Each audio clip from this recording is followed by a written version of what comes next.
Hoy es un día bastante especial porque estamos iniciando la primera clase del curso de filosofía.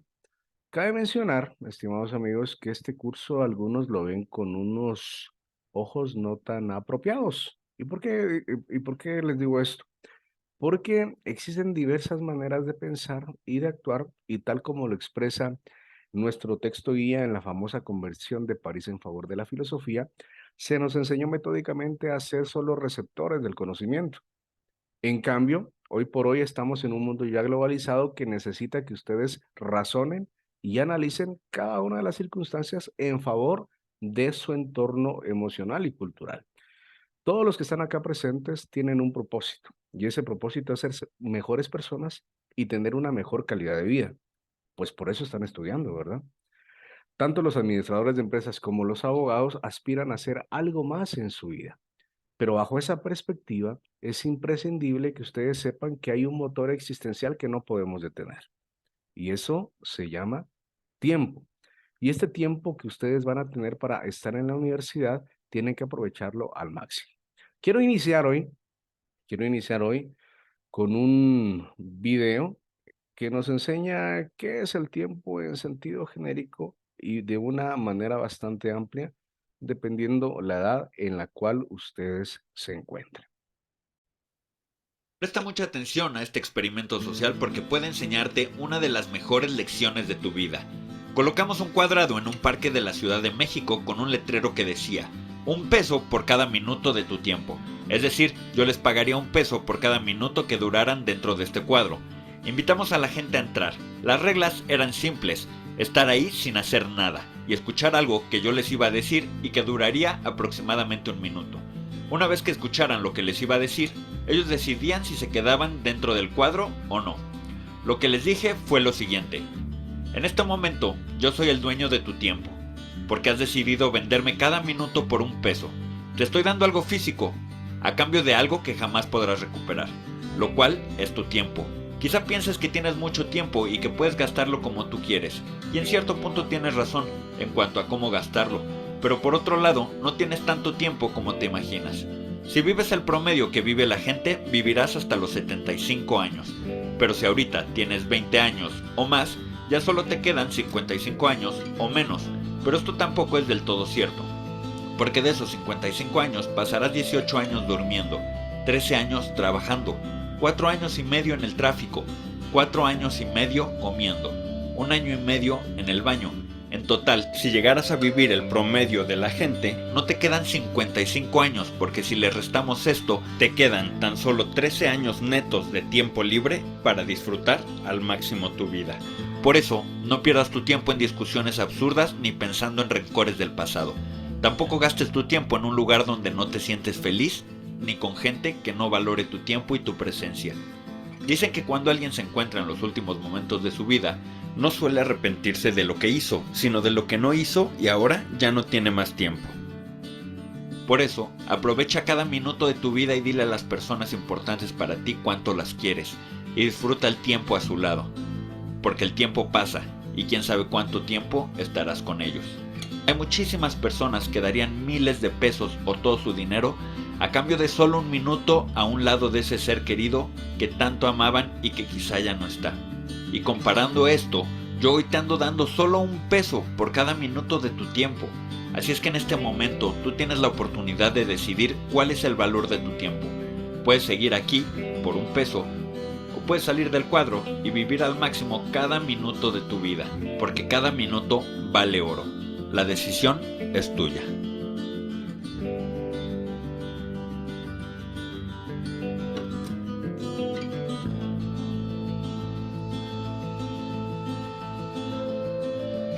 Como puedes ver, la mayoría se salió del cuadro, pero estos 3 jóvenes decidieron permanecer dentro.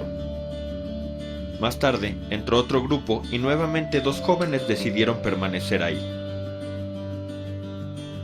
Así fue pasando el tiempo y el cuadro se fue llenando con las personas que decidían quedarse.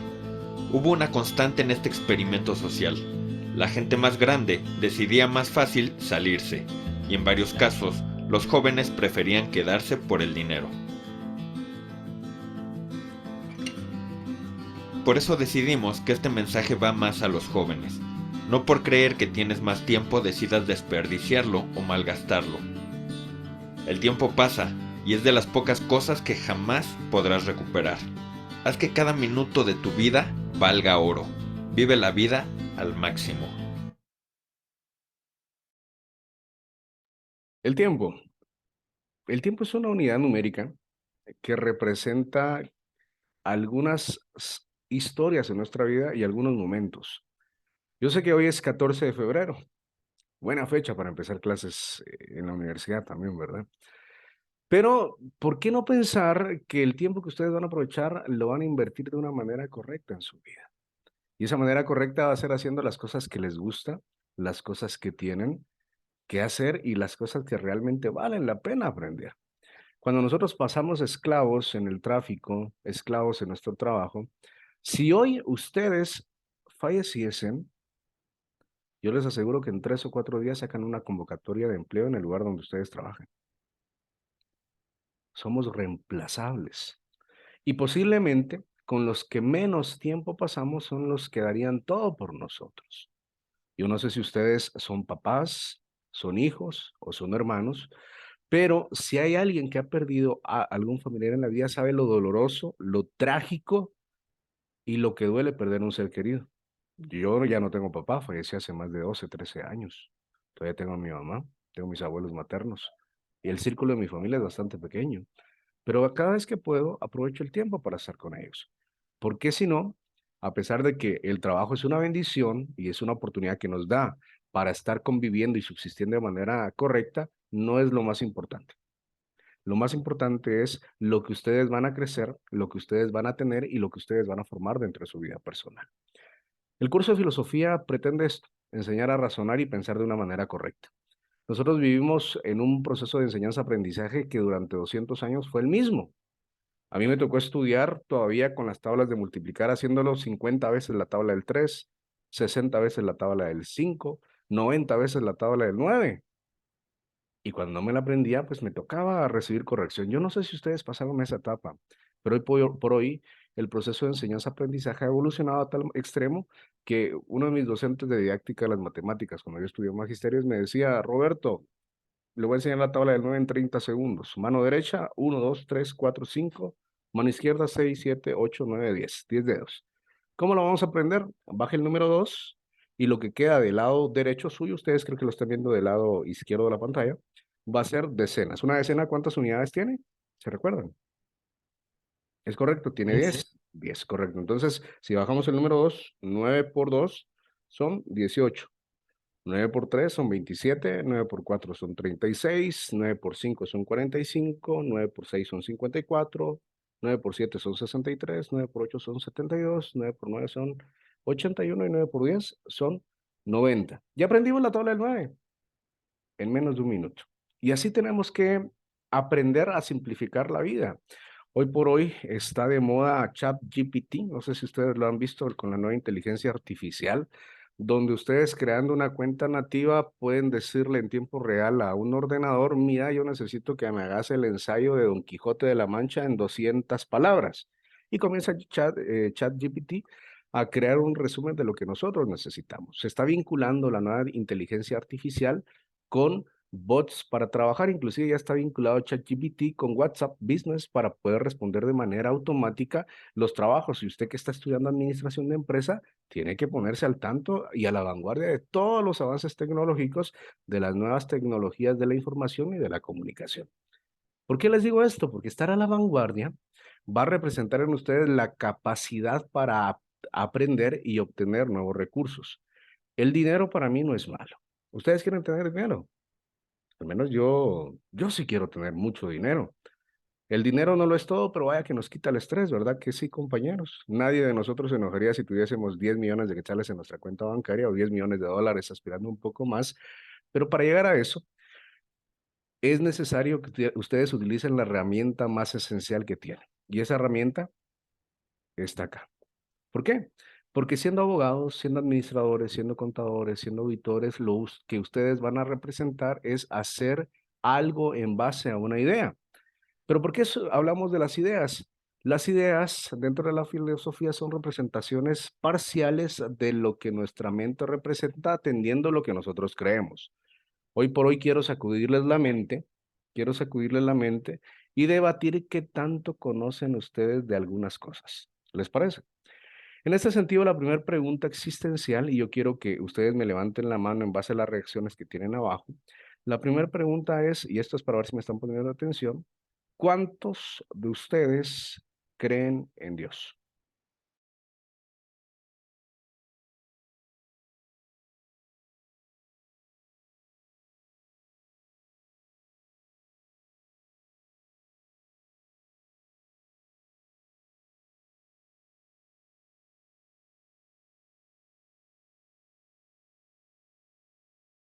Ok, la gran mayoría de 48 personas, por lo menos 38 creen en Dios. Por ejemplo, Herbert, Paola, Pedro, Leslie, Merardo, Corina, Ludwin, Jessica, Zuleimi, Gisela. Pues me imagino que ahorita tal vez no pueden responder, pero o tal vez no creen en Dios. Pero está bien. Ahora quiero preguntarles de manera particular, por ejemplo, a Carlos Mazariego, vamos a ir un caballero, una dama, porque me gusta trabajar de esa manera. Carlos, ¿por qué cree en Dios?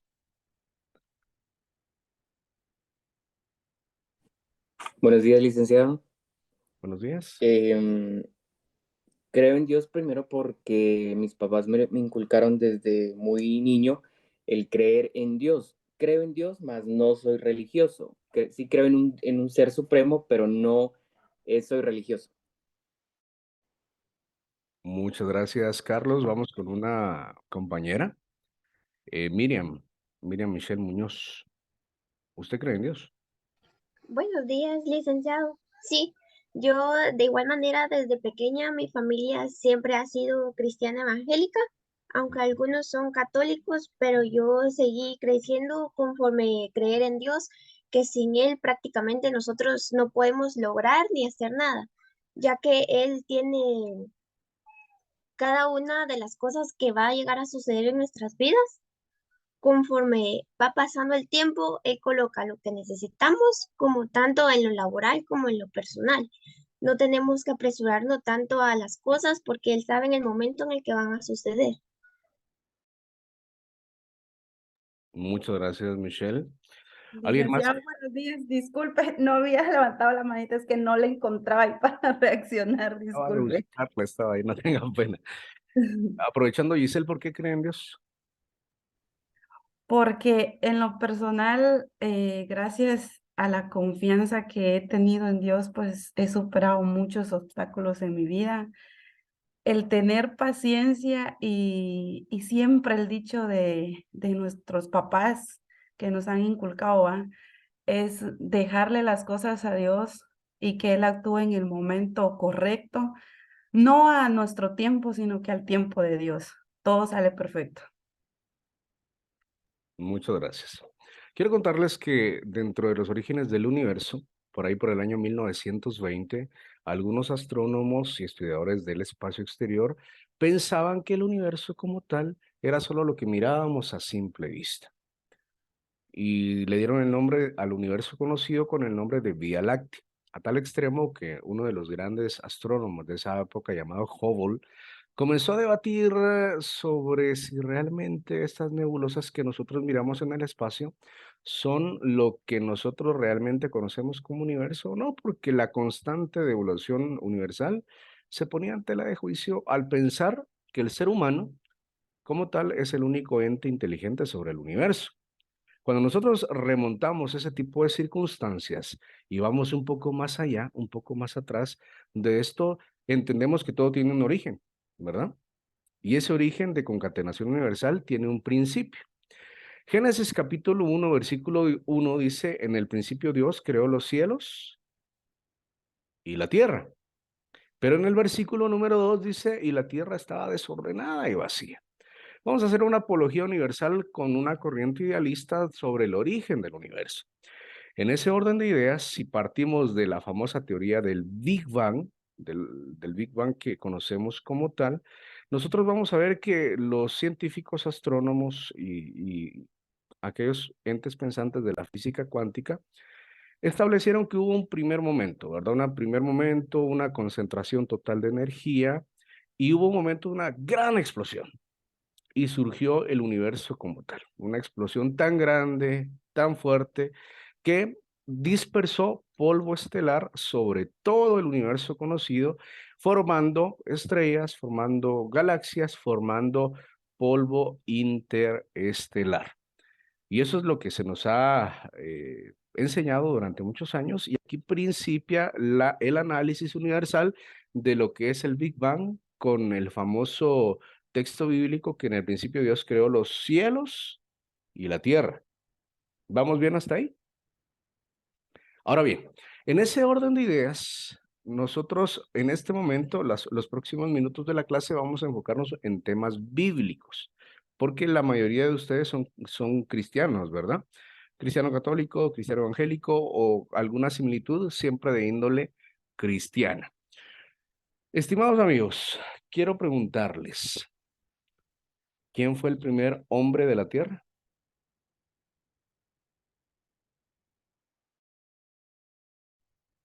Adán. Muchas gracias, Ángela. No sé quién otro mencionó. ¿Alguien tiene alguna otra idea? ¿Será que fue Adán? ¿O no? A mi criterio, licenciado, considero que fue Dios, porque Dios fue quien creó a Adán. Génesis capítulo 1, versículo 26 y 27. Aquí tengo una Biblia. ¿Qué es lo que dice la Biblia? Entonces dijo Dios, hagamos al hombre a nuestra imagen, conforme nuestra semejanza, y señoree en los peces del mar, en las aves de los cielos, en las bestias, en toda la tierra y en todo animal que se arrastra sobre la tierra. Y creó Dios al hombre a su imagen, a imagen de Dios lo creó, varón y hembra los creó.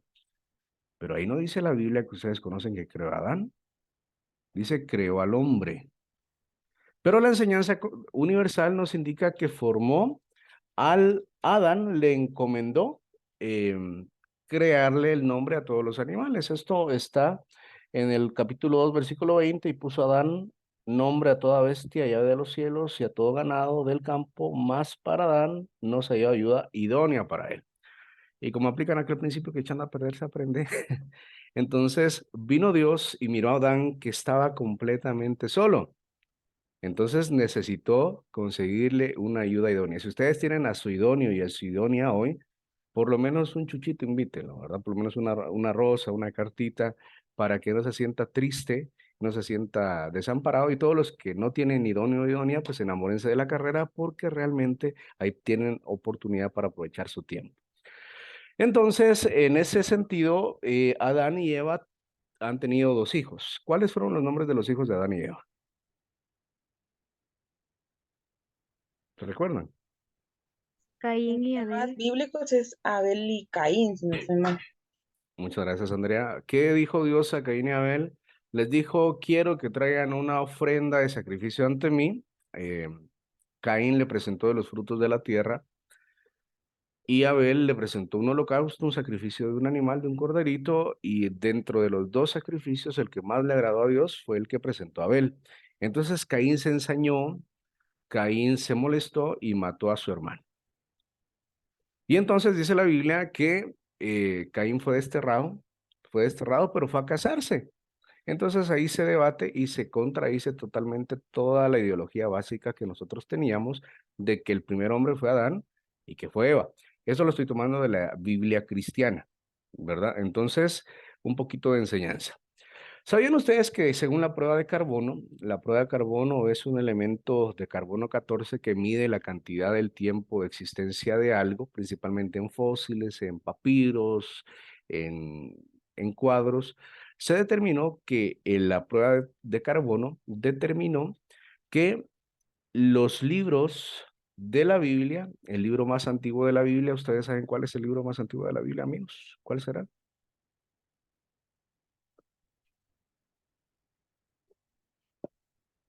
Es el libro de Job.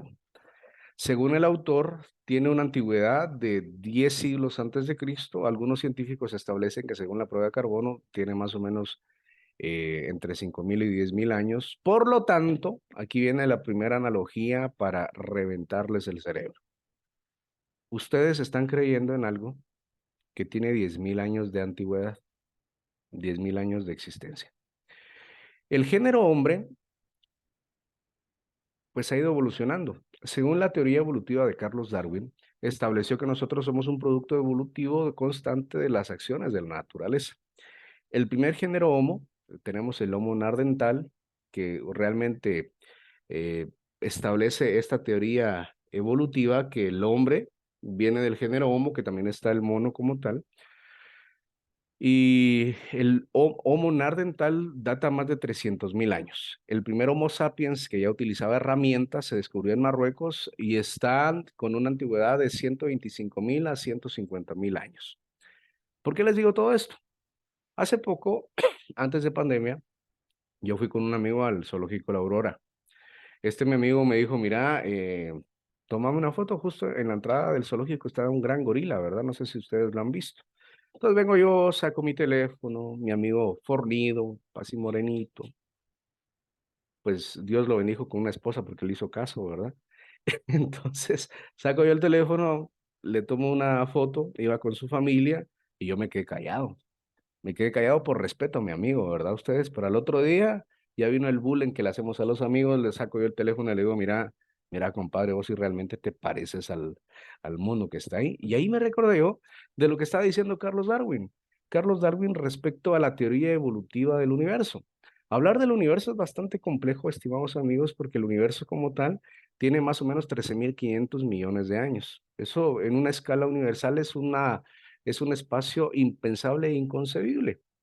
Y aún así todavía hay quienes de nosotros que nos creemos el centro del universo. Hay quienes que dejan de responder a una persona, que se pelea, que no le toma la mayor importancia y todavía pensamos que somos el centro del universo. Estamos totalmente equivocados. Respecto a esta famosa teoría del Big Bang y del universo, este científico Hubble determinó que existían nebulosas y una de estas nebulosas es la famosa Vía Láctea. La Vía Láctea es la galaxia donde nosotros nos encontramos. Estamos acá dentro del brazo de Orión de la Vía Láctea y tenemos algo bastante interesante porque al final es inconcebible pensar que nosotros somos el centro del universo, que somos la única creación de un Dios, porque de hecho la parábola de Fermín establece que existen más de 17 millones de probabilidades que existan seres con vida inteligente aparte de nosotros. ¿Qué pasa con esto? Quiero que vean ustedes los movimientos que tiene el Sol respecto a la Vía Láctea, porque se nos enseñó en primera instancia que hay dos movimientos, se recuerdan: rotación, 24 horas sobre el eje de la Tierra; traslación, 365 días sobre el Sol, pero también existen otros movimientos respecto a la galaxia y aquí vamos a hacer una concatenación en un momento de lo que es importante y analítico de nuestra vida. Quiero que observen el siguiente video y luego regresamos a debatir acerca de si existe Dios o no existe Dios. ¿Les parece? Este es nuestro sistema solar. Hemos aprendido desde la infancia que los planetas giran alrededor del Sol en un movimiento circular, donde nuestro Sol está fijo y no se mueve. Esta afirmación es aparentemente verdadera.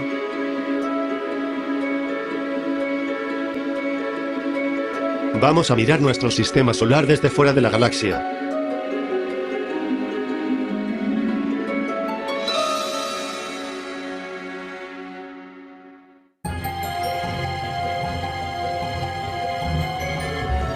Así veremos el verdadero movimiento del Sol y todos los planetas que giran alrededor de él.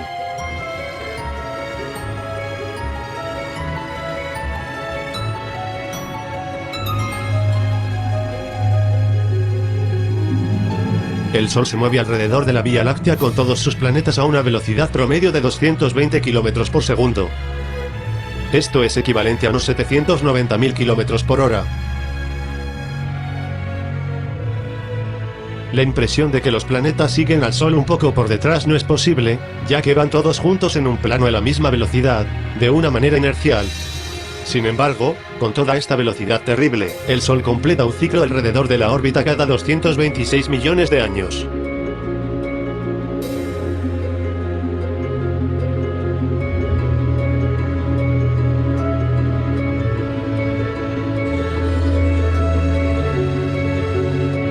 nuestro Sol, que está muy lejos del centro galáctico, a unos 27.000 años luz, es una de estas estrellas que giran alrededor del centro, de una manera armoniosa y sin la más mínima colisión a través del camino de rotación de la galaxia.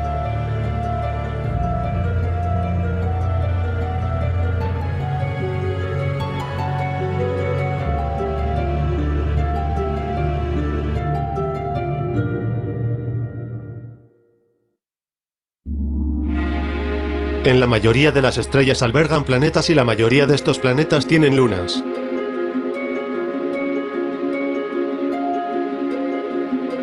Todos giran uno alrededor del otro simultáneamente en una pista determinada sin llegar a desviarse. Nuestro sistema solar se mueve en un movimiento de hélice, ya que parece estar nadando en medio de un vasto océano. El movimiento del Sol ha sido descrito en detalle en los libros. Pero esa idea se remonta a 1400 años atrás, en un momento en que la humanidad creía que la Tierra era plana y estacionaria.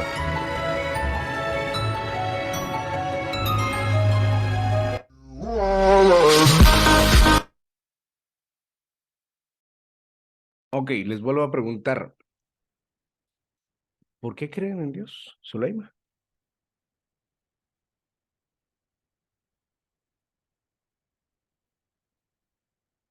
Buenos días, licenciado. Muchos de mis compañeros dijeron que no lo habían inculcado desde pequeños, ¿verdad? A ser temerosos. Algunos fuimos a la iglesia, otros dejamos de ir, pero en mi caso, por situaciones personales, creo que existe Dios en mí, pero en lo que ha pasado en mi vida. Muchas gracias, Por eso. Zuleima. Le agradezco mucho su aporte. ¿Cuál es el premio después de la muerte para una persona que cree en Dios?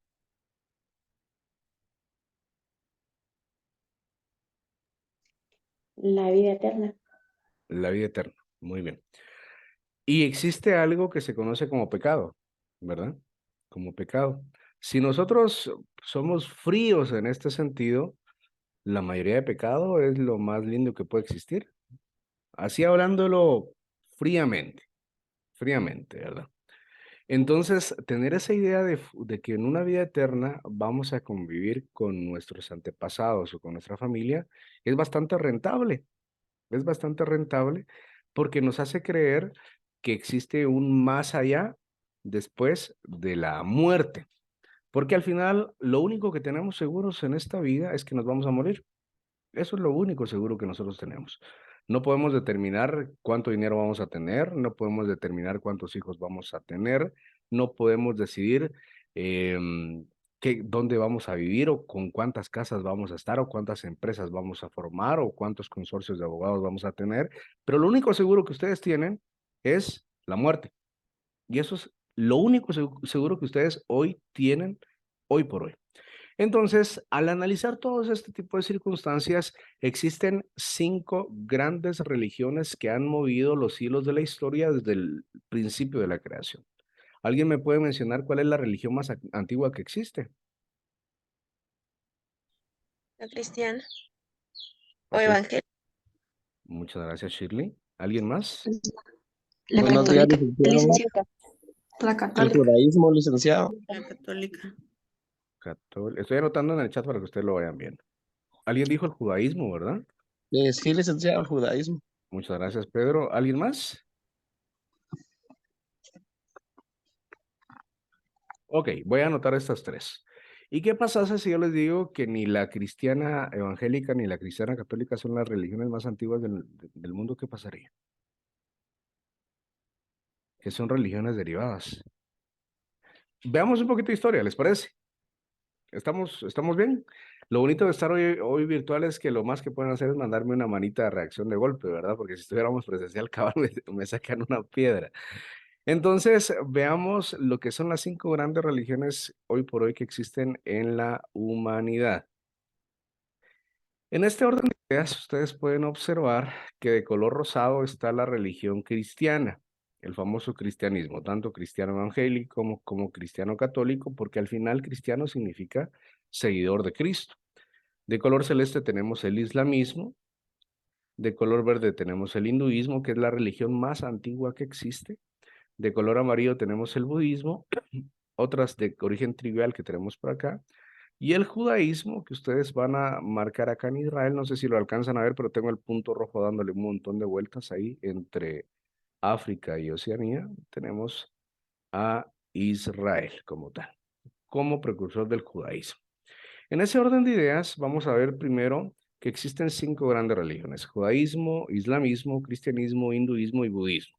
La primera gran religión está aparejada con un contexto histórico. Yo le quiero pedir, por favor, para hacer esto dinámico, Catherine Abigail, si usted me puede apoyar con la lectura de la diapositiva, por favor. Buenos días. Judaísmo. Sentido: llevar una vida tolerante con todos los demás. Está agradecido siempre con Dios. Aquí nos muestra una sumisión a Dios, el único Dios. El agradecimiento se puede mostrar por medio de sacrificios. Seguir las leyes de Yahvé le dio a Moisés en el monte Sinaí. Son los 10 mandamientos que a los 13 años un judío niño ya debe cumplir, ya que es un judío total. Muchas gracias. Bueno, ¿cuáles son esos 10 mandamientos, amigos? Pueden encender su micrófono y decirlos. Éxodo, ¿se recuerdan? Éxodo. Buenos días, No licenciado. matarás. Respetarás a tus padres. Ajá. No robarás. Ujú. Amarás a Dios sobre todas las cosas. No matarás al hombre de Dios. No cometerás actos impuros. No robarás. No darás falsos testimonios. Y honrar a tu padre y a tu madre. Muchas gracias. Y el más difícil de cumplir no lo dijeron, ¿verdad? No desearás a la mujer de tu prójimo. Es el más difícil. Las señoritas muchas veces se exculpan y dicen, es que ahí dice no desearás a la mujer de tu prójimo. Entonces, no aplica para nosotras, dicen las damas, pero no, sí aplica, porque en ese sentido era un contexto de manera universal. La Biblia es muy machista, es muy teocrática, y en ese orden de ideas, pues vemos que existió un fundador. Este fundador, este fundador del judaísmo, vamos a encontrar que la Biblia como tal estableció que el fundador del judaísmo es Abraham. Vamos a recordar un poquito a Abraham, vamos a hacer una especie de historia acá. Abraham vivía con su suegro, llamado Taré, en un lugar llamado Ur de los Caldeos. ¿Tenés hambre, Sharon?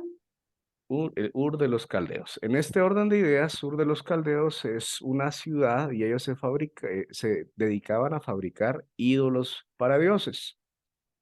Entonces, Abraham, como tal, trabajaba con su suegro fabricando ídolos para dioses. Viene Dios y le habla en sueños y le dice, vete de tu tierra y de tu parentela y haré de ti una gran nación. ¿Se recuerdan que Abraham tenía su esposa, verdad? Y su esposa en ese momento se llamaba Sarai, que durante muchos años no había logrado concebir y tener hijos. Ya eran personas grandes cuando Dios le habló a ambos. Entonces Abraham, conversando, me imagino yo, con Sara, decidieron irse de Ur de los Caldeos, pero no cumplieron el mandamiento de Dios como tal, porque dudaron. ¿Y qué fue lo que hicieron? Se llevaron a su sobrino Lot, ¿verdad? A su sobrino Lot para acompañarlos y con esto garantizar que posiblemente la genealogía de ellos y la descendencia iba a prosperar. Iba todo bien, pero durante muchos años Dios no le volvió a hablar a Abraham. Entonces llegó un momento en el cual Abraham le dijo a Lot, vete al norte, yo miré al sur, porque si es así no vamos a poder desarrollar la promesa que está con nosotros y con Dios. Pasaron varios años. Cada vez Abraham era más anciano. Y los caballeros que están acá, ustedes saben que a cierta edad la virilidad del hombre ya no es la misma. Y Sarai estaba bastante preocupada. Sara estaba bastante preocupada. Entonces le dijo a Abraham, toma a Agar como mujer. Agar era la criada de ellos, era su sirviente, por así decirlo, y asegura descendencia. El pasaje bíblico no dice que Abraham le dijo a Sara, ¿cómo crees que lo voy a hacer? Porque yo te respeto, sos mi mujer. No. ¿Qué fue lo que hizo? Fue y la tomó. Y fruto de este hijo nació Ismael. Que no se les olvide este nombre. Nació Ismael. Al cabo de los años, Sara se arrepintió, fue al templo a orar, Dios se acordó de ella, Dios la escuchó y los bendijo con un hijo, el hijo de la promesa. ¿Este hijo cómo se llamaba? Samuel. Isaac. Isaac. Isaac, era Isaac. Está bien, Katy, no se preocupe. ¿Por qué les digo esto? Existen dos hijos de Abraham, que no se les olvide. El primer hijo es Ismael, fuera del matrimonio, y el segundo es Isaac. En Mateo capítulo 1, dentro de la genealogía de Jesucristo, inicia el linaje, y ahí se menciona a Isaac y viene la descendencia de Jesucristo. Ahora bien, al ser desterrado Ismael, él, según los anales de la historia, fue el fundador del pueblo ismaelita, que más adelante se volvería el pueblo musulmán. El pueblo musulmán. Entonces acá podemos concluir que el primero en meter las cuatro así, literalmente en la historia, fue Abraham. ¿Por qué les pongo esto? Quiero que ustedes vean este primer mapa que yo les compartí. Este mapa, se recuerdan de Ismael, se los mencioné hace un momento, nos indica que él, según la historia, fue el precursor del pueblo árabe. Todo lo que está aquí es celeste. Aquí lo van viendo, ¿verdad? Y desde hace años, el contexto histórico menciona que Israel, esta porción de tierra que ustedes ven ahí en el fondo, ha estado en una constante lucha contra los pueblos de origen árabe, determinando qué Dios es el verdadero, peleando en la famosa Meca o en la famosa iglesia para los judíos. Y en ese orden de ideas ha sido una catástrofe que ha conllevado la muerte de miles y miles y miles de personas. Entonces, en este momento podemos determinar que ese es el principal argumento, por así decirlo, del judaísmo. En este sentido, el judaísmo como tal, ellos creen en Jehová, ellos todavía siguen esperando al Mesías, en la vida eterna, en la llegada del Mesías. Los fundadores fueron Abraham y Moisés. El libro sagrado es la Biblia judía, formada por 39 libros del Antiguo Testamento. ¿Cuántos libros tiene su Biblia, compañeros? ¿Alguien me dice? 66. Muchas gracias, Madi. Usted es cristiana evangélica, ¿verdad? Así es. Ok, la Biblia cristiana evangélica tiene 66 libros. La Biblia cristiana católica se le suman los libros apócrifos y los libros deuterocanónicos, haciendo un total más o menos de 76 libros. Ellos se reúnen en la sinagoga, lo que a sus veces para los descendientes de Ismael es la famosa Meca. En este sentido, la fiesta de la Pascua judía y celebran la liberación del pueblo de Israel sobre la esclavitud de Egipto. De esta religión surgieron dos religiones derivadas. Una de estas religiones es el islamismo. Si me puede apoyar Ángela Jiménez, por favor, con la lectura. Sí. El islamismo es la religión fundada por el profeta Mahoma en 570 a 632 después de Cristo en el 622 en Yacribe, la actual Mediana en la Arabia Saudita. El nombre Mahoma viene de Mahomat y significa altamente ensaldado. Nació en la Meca en la actual Arabia Saudita, probablemente en el año 570 después de Cristo. Fue hijo de un pobre mercader del tribu Huarayat y sus padres murieron poco después de su nacimiento y fue criado por uno de sus abuelos y más tarde uno de sus tíos. Fue en su juventud pastor y guía de caravanas de comerciantes. Muchas gracias. El Islam es una religión que basa sus creencias en lo sagrado y lo profano. También tiene los pilares de sus enseñanzas: el credo, un solo Dios, 5 oraciones diarias, a distinta hora del día, la limosna, sostener a los viejos de la comunidad, el ayuno a manera de rito y peregrinar al menos una vez a la Meca, una vez en la vida. Su libro sagrado es el Corán. En esta gráfica la podemos ver de una manera un poco más amplia. El símbolo es una luna con una estrella. El fundador fue Mahoma. Dentro del Corán sí se menciona a Jesucristo como un profeta. Tienen a su Dios que es Alá, a su profeta que es Mahoma, en la vida eterna. Si se dan cuenta, también tanto el cristianismo como el islamismo dan una esperanza de vida conocida como vida eterna. Creen también en el paraíso y se reúnen en la mezquita. Aquí en Zona 10 hay una mezquita, si ustedes han visto, por la Avenida Reforma. También creen en el Ramadán, que es el mes de ayuno musulmán, y en el Eid Maulid, que es el nacimiento de Mahoma.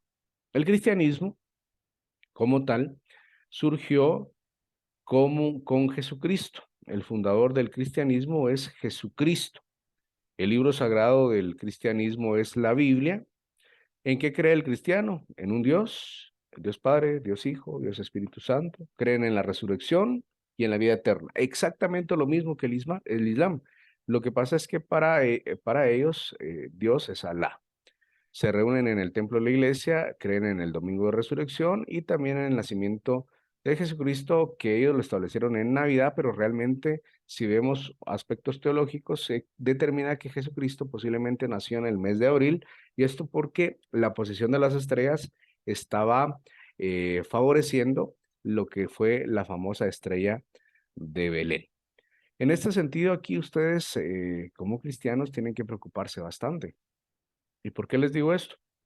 Porque la Biblia como tal, que ustedes conocen, la Biblia, es el libro más vendido en toda la historia, pero es el menos leído. Porque yo les aseguro que todos ustedes tienen Biblia en su casa, pero no sé si ya han leído la Biblia por lo menos una vez en su vida. Pues está ahí cada vez que ustedes van a la iglesia y dicen, ah, la gran, y hasta sale polvo, va. Cada vez que ustedes la están buscando y van a la iglesia. En ese orden de ideas hay proyecciones que son bastante preocupantes para el cristianismo, porque para el año 2050 se establece que la religión más grande a nivel mundial va a ser el Islam. Y dentro del islamismo hay doctrinas que son muy radicales, y no vean lo que pasó el famoso 11 de septiembre. Entonces, si esta religión domina el mundo, va a haber caos, va a haber guerra a nivel mundial. Yo me preocuparía, sí, tendría yo para ese momento tal vez 60, 70 años, pero mis hijos y mis nietos van a estar jóvenes. Entonces, tenemos que marcar una diferencia en lo que el contexto histórico representa. Vamos a continuar. La siguiente gran religión es el hinduismo. Quiero, por favor, pedirle a Dani o Javier Osorio si me apoya con la lectura, por favor. Buenos días, licenciado. El hinduismo es más una forma de vida. Busca que la gente ponga más atención a la riqueza espiritual y no a la material, ya que deben estar a paz y salvos. Para entrar correctamente a lugares santos como el nirvana, puesto que todos debemos vivir una y otra vez. Busca que se proteja la vida animal, ya que aseguran que todas las vidas son sagradas. Esta a lo lado del judaísmo es una de las más propias. El hinduismo es la más antigua religión del mundo, que ejercían algunos pueblos nómadas del valle del Ganges, su río sagrado. Como ya fue nombrado anteriormente, es más una forma de vida, aunque busca estar en paz con sus millones de dioses. Muchas gracias. Yo creo que el término millones se me fue un poquito, es muy exagerado, pero existen muchos dioses dentro de esta religión. En ese orden de ideas, si nosotros vemos el cuadro comparativo del hinduismo, vemos que su símbolo es bastante característico. Ustedes pueden observar acá su símbolo. Ellos tienen su origen en un grupo de sabios. Su libro sagrado son las 4 Vedas y el Bhagavad Gita.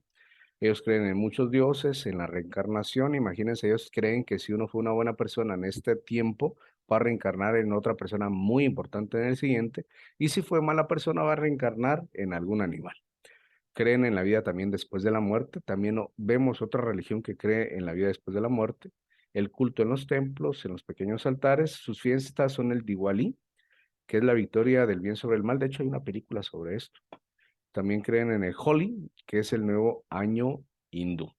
El hinduismo como tal aglutina muchas religiones.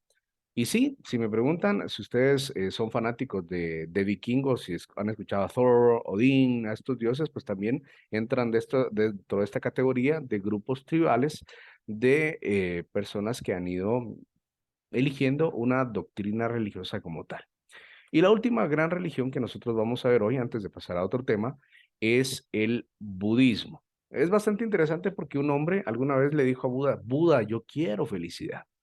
Entonces Buda le contestó, primero retira el yo, esto es el ego, después remueve el quiero porque esto es el deseo, y mira, ahora solo tienes felicidad. Y cabe aclarar que aquí hay una pregunta bastante importante para ustedes que están presentes en esta reunión. Si yo les pregunto a ustedes, alguien que me quiera contestar, ¿ustedes son felices o no? Sí, licenciado. Claudia, ¿por qué es feliz? Cuénteme. Buenos días, licenciado. Mucho gusto. Pues yo creo que depende del punto de vista que tomemos lo que suceda en nuestra vida, ¿verdad, licenciado? Hay gente que tiene muchas cosas materiales y sin embargo no es feliz. Y hay gente que tiene poco y con lo poco es feliz. Entonces creo que depende de la manera en que veamos nuestra vida, ¿verdad? Y en lo personal, pues yo con lo poco y mucho que tengo en mi vida, ¿verdad? Lo disfruto, lo valoro, porque pues es temporal nuestra vida, ¿verdad? Nuestro paso por la tierra, ¿verdad, licenciado? Entonces, creo que bueno y malo que nos suceda, tenemos que tomarle el lado positivo a la vida y disfrutarla al máximo. Entonces, puedo decir que soy feliz, ¿verdad, licenciado? Muchas gracias, Claudia. ¿A cuántos de ustedes, hoy le voy a hacer un hoyo a su corazón, le han roto el corazón? ¿Los han engañado? ¿Los han terminado? ¿O son de los que rompen el corazón de alguien más? No, pues a mí me lo han rompido, licenciado. Y le ha tocado reconstruirlo. Pero se puede. Miren, yo les voy a contar algo. A mí me ha tocado que me rompan el corazón un montón de veces, perdí la cuenta, pero también de todas esas veces también me vengué. Me acuerdo yo entonces, todavía es tan alto el hombre masculino dentro de nuestro género. Pero es difícil, porque cuando le rompen a uno el corazón, uno pasa una etapa de depresión. Es como un duelo, es como un duelo que uno tiene que pasar. Y ya hablando en serio, quitando un poco la broma, no es algo agradable. No es algo agradable depender de una persona para ser feliz. Entonces, si usted tiene un esposo, si usted tiene una esposa, si usted tiene una pareja, un novio, el primer consejo que le voy a dar yo para su vida es que no dependa de la felicidad de él para ser feliz. Es decir, ¿cuántos de ustedes están tan supeditados o tienen la idea de que su pareja tiene que hacer lo que usted quiere para que usted sea feliz? Si usted tiene ese concepto, está mal, porque usted se enamoró de una persona tal cual es, como es, con sus defectos, con sus virtudes, con sus errores, con sus aciertos, con sus desaciertos. Y cuando comprendemos que una pareja es únicamente un complemento para sumar a nuestra felicidad, ahí vemos el sentido de la felicidad en un sentido más grande. Vemos que las modas van y vienen, ¿verdad? Ahí vemos a las señoritas que publicitariamente les andan metiendo que tienen que tener esta bolsa, que tienen que tener estos zapatos, que tienen que tener esta ropa, porque ese es el mejor negocio que puede tener un administrador de empresas, porque siempre la ropa va a ser algo tan importante para las damas, no así tanto para los caballeros, porque no sé amigos, ustedes me corrigen, yo como hombre, yo como caballero, tengo mis 3 pares de zapatos formales, tengo mis tenis para ir a jugar o ir al gimnasio, tengo mis chancletas y con eso ya soy feliz. Así de sencillo somos los hombres. Pero ustedes, las damas, necesitan muchos de estos casos por lo menos un color de zapato diferente para cada estación, que el zapato para el vestido, que el zapato para el pantalón, que el zapato para salir, o me equivoco. Pero eso no lo ha impuesto la propia moda social. Shirley, por favor. Levantó la mano. Por lo menos yo creo, licenciado, que cuando uno tiene pareja, no tiene que depender emocionalmente de las personas. Por lo tanto, el venir y decirle a la pareja, mira, quiero tus contraseñas o algo así, eso no es felicidad, eso simplemente son ataduras. Yo creo que venir y darle la libertad a la pareja de que, ahí sí, de que haga lo que quiera, de esa forma, si él viene y la respeta, va a demostrar realmente cuánto la quiere, pero, y si no lo hace, entonces no la quiere. Eso es lo que yo pienso, licenciada. Hablando de lo que nos decía, les voy a dar un consejo. Eh, yo tengo muchos amigos en redes sociales y cuando a veces se pelean, publican el pleito en la red social. Y no les ha pasado, pero al menos yo me quedo preocupado cómo finalizó el chisme. No sé si hubo reconciliación, que hubo separación o qué pasó. Entonces, amigos, como consejo, terminen de contarlo bien. Yo soy de la idea que yo no, la verdad es que yo no soy partícipe de contar un poco mi vida personal en redes sociales, ¿verdad? Porque al final siento que es una apariencia. Así soy yo. Pero si en dado caso a usted sí le gusta, pues por lo menos termine de contar bien el chisme, porque yo les aseguro que las damiselas, las damas que están acá presentes, si publican algún pleito, van a haber 3 o 4 caballeros que están a la expectativa de que ojalá terminen, que ojalá acabe la relación, para invitarla a salir y decirles, mira, yo te voy a ayudar con esta etapa de rompimiento y de aflicción que estás pasando, pero lo que están haciendo es tratando de hacer puntos para conquistarlas, porque es la realidad. Gisela, por favor. Bueno, licenciado, pues en mi punto de vista también este tema de las redes sociales, pues se ha salido de control, ¿verdad? Y sí, es cierto, a mí me ha pasado ahí, disque amigos, para que no tiene agregados en Facebook. Chica, se pasan capturas, todo, y uno se queda así. Al tiempo los ve juntos y uno dice, bueno, estos ¿en qué momento se reconciliaron que no nos contaron? Solo contaron el pleito, más no la reconciliación. Yo les voy a contar algo, a mí me da risa porque hay un par de amigos que yo tengo que hace algunas semanas alguien publicó algo relacionado al amor y vino alguien y le publicó te amo mi amor, un caballero. Y a los 2 minutos le publicó otro también te amo mi amor. Es decir, y dije yo, pues está bueno el chisme, ¿verdad? A los 5 minutos borraron la publicación. Pero dije yo, ahí hay gato encerrado, hay gato encerrado.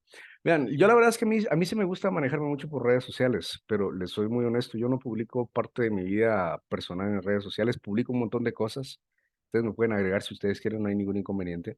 Pero sí soy fiel creyente de que a veces lo más íntimo y lo más propio se tiene que quedar dentro de la casa, ¿verdad? Se tiene que quedar dentro de la casa. En ese orden de ideas, para terminar lo que estábamos hablando de Buda, yo quiero preguntarles algo. ¿Qué ven de curioso en la imagen? ¿Alguien que sea observador? El signo Buda nazi. tiene levantada la mano. Mi signo nazi.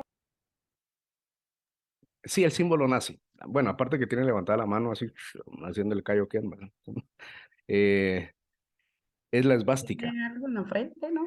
Es la esvástica. Les quiero mostrar un poquito, permítanme un segundo. El símbolo nazi está relacionado con Adolfo Hitler y el movimiento nazi, donde hubo un holocausto y la muerte de millones de personas que profesan la religión judía hace bastantes años. Pero realmente la esvástica que ustedes ven como tal es un símbolo que representa felicidad, paz y tranquilidad. Ya que alguien lo haya tomado y lo haya hecho más famoso, es diferente. Pero en sí eso es lo que es el budismo. Y para finalizar, el budismo busca que la gente tenga moral, sabiduría y comprensión. Es una forma de ver la vida. El budismo es una mezcla de ideas. Si usted no tiene hijos, si quiere un nombre, miren aquí aparece el nombre de Siddhartha Gautama o Buda. Así se llamaba él. Conocido como el Iluminado, y la religión hinduista. Fue una mezcla de ambas, que estaba reinante en ese tiempo y lugar. Buda mezcló varios ideales hinduistas, aunque refuta gran parte de ellas. Es una religión que tiene muchas cosas propias y viceversa, y muchas veces tomadas del hinduismo.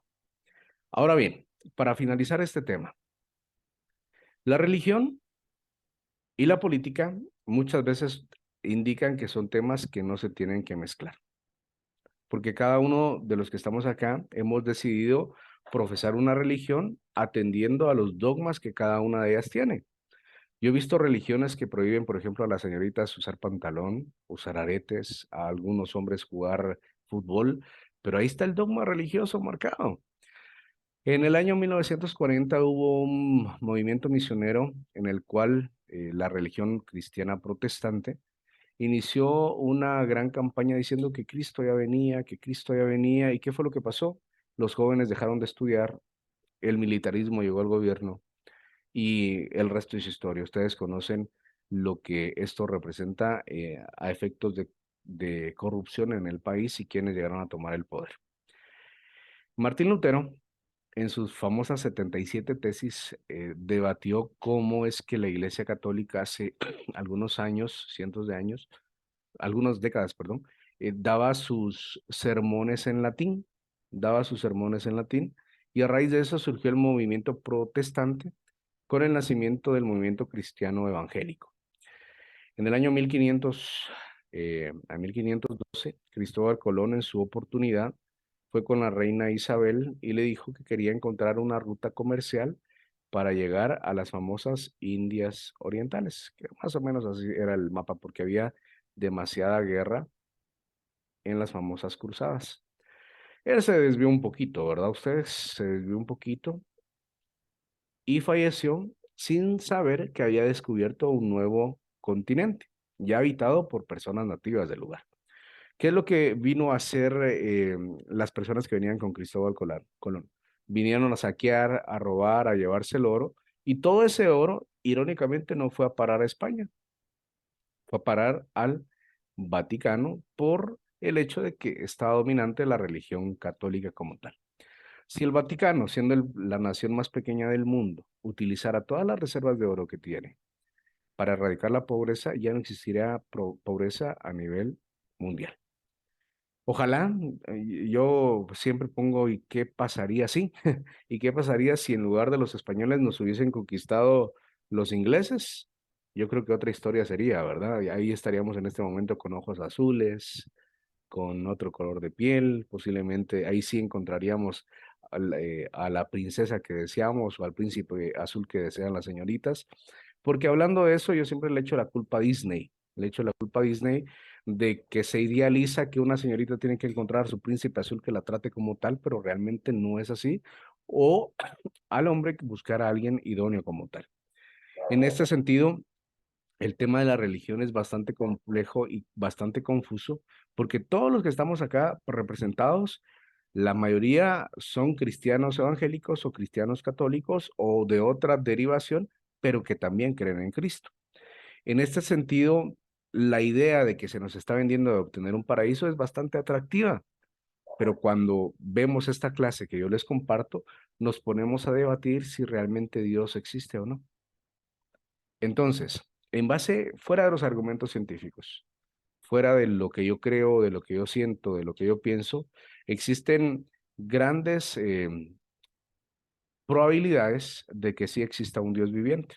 Esto en base al principio de causalidad. Para la filosofía como tal, existen dos grandes áreas del pensamiento que son las que marcan todo. El idealismo, que creen en el más allá, en lo que trasciende, en lo que permanece, y el materialismo, que niega toda existencia divina y que todo lo que ha sido creado ha sido por una consecuencia de la materia y de un producto evolutivo de la naturaleza. ¿Qué les puedo decir yo a ustedes? Ustedes tienen que tener un poco de conocimiento de un poco de todo, porque viene alguien con mínimo conocimiento de algo y los trata de convencer, yo les aseguro que les cambia su forma de pensar y de actuar. Yo tenía 18 años. Y cuando tenía 18 años, yo jugaba mucho fútbol, me gustaba mucho jugar fútbol de manera amateur. A mí me encanta jugar fútbol todo el día. Y en una final de campeonato, recuerdo yo, salté, iba a ser una chilena, y choqué con dos tipos y caí de espalda. Caí sobre una piedra y me fracturé el cráneo, acá. Tengo una fisura todavía. Yo no me recuerdo, ahí me di cuenta que la muerte es un instante porque literalmente se me apagó la luz y desperté a varios días. Cuando desperté, me contaron todo el chisme. Yo creo que por eso es que me gusta a mí enterarme de las cosas, ¿verdad? Porque dije, me gusta el chisme. Y me contaron que después de que yo perdí el conocimiento, me llevaron a casa, luego al hospital, convulsioné, llegué a un estado casi de coma, me hicieron varios estudios, tomografías, resonancias, y el producto y médico era bastante reservado. Básicamente estuve en coma varios días y cuando desperté tuve una regresión hacia un niño de 3 años de edad.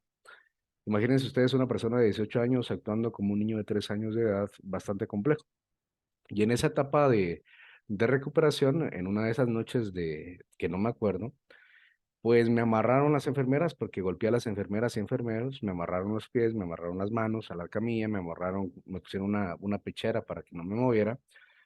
Escuché una voz profunda que me decía, Roberto, soy yo. Yo siempre he tenido fundamentos de creencia en Dios. Yo no soy ni cristiano, evangélico, ni católico, pero sí creo en Dios. Y conocí a Dios porque tuve un encuentro personal con Él. Lo escuché y lo aprendí a la mala. Conocí a Dios a la mala. Y desde entonces, pues he tratado siempre de aprender más de la contraparte. Tengo muchos amigos ateos, tengo amigos que no creen en Dios y tengo amigos que creen en Dios. Y todos existe un común denominador. Y ese común denominador es a veces conocido como ignorancia, porque por desconocimiento muchas veces se van solo por lo que les han dicho, por lo que piensan, por lo que sienten. Pero cuando llegamos a conocer a Dios desde diversos puntos de vista, es decir, científicos, teológicos, filosóficos, existenciales, nos damos cuenta que a veces creer en Dios es una apuesta. Es una apuesta en la cual tenemos todo que ganar y nada que perder. ¿Por qué? Porque si realmente no existe Dios, pues no perdemos nada intentando creer en un ser superior. Y si realmente existe Dios, pues ganamos todo, porque ganamos vida eterna, ganamos salud, ganamos esperanza, ganamos fe, porque al final es lo que decía la Biblia, es pues la fe, la certeza de lo que se espera y la convicción de lo que no se ve. Es preocupante ver hoy en día que el índice de la decadencia de los valores está a flor de piel. Estamos en una decadencia de valores donde el respeto, la tolerancia, la comunión se ha desfigurado y se ha perdido a tal extremo de que ya no hay respeto en la sociedad, ya no hay tolerancia por lo que creen. Yo soy de la idea de que si existe un cielo, en ese cielo van a haber personas que profesan diversas religiones, esto sin caer en el ecumenismo, porque al final es una comunión directa con Dios. Muchas veces los encargados terrenales de dirigir las iglesias se aprovechan del poco conocimiento que nosotros tenemos para vendernos una idea. Porque cuando, por ejemplo, les piden el diezmo, se remontan a Malaquías 9, 9 y 10 y dicen, malditos sois, porque me han robado. ¿Y en qué te hemos robado? En vuestros diezmos y en vuestras ofrendas, pero no dicen la otra contraparte, que sí, porque la misma Biblia dice, probadme en esto y multiplicaré de todo lo que recibieres. Pero también no ponen en contraparte que el verdadero diezmo que se menciona en la Biblia, en el libro de Reyes, consiste en dar a viudas, huérfanos y desamparados. No lucrar para una persona, sino dar de lo mucho que nos da Dios, devolverle un poquito de diversas maneras, porque hay personas que lo necesitan y Dios se representa no solo en una iglesia, se representa también en personas necesitadas, en viudas, en huérfanos, en enfermos, en desamparados. Y ahí es donde entendemos el sentido de lo que es humanidad como tal. Esa es mi reflexión final. Yo en este momento voy a dejar de grabar la clase y vamos a seguir conversando. Y esta grabación va a estar siendo subida en el tablón de su clase más adelante. ¿Les parece?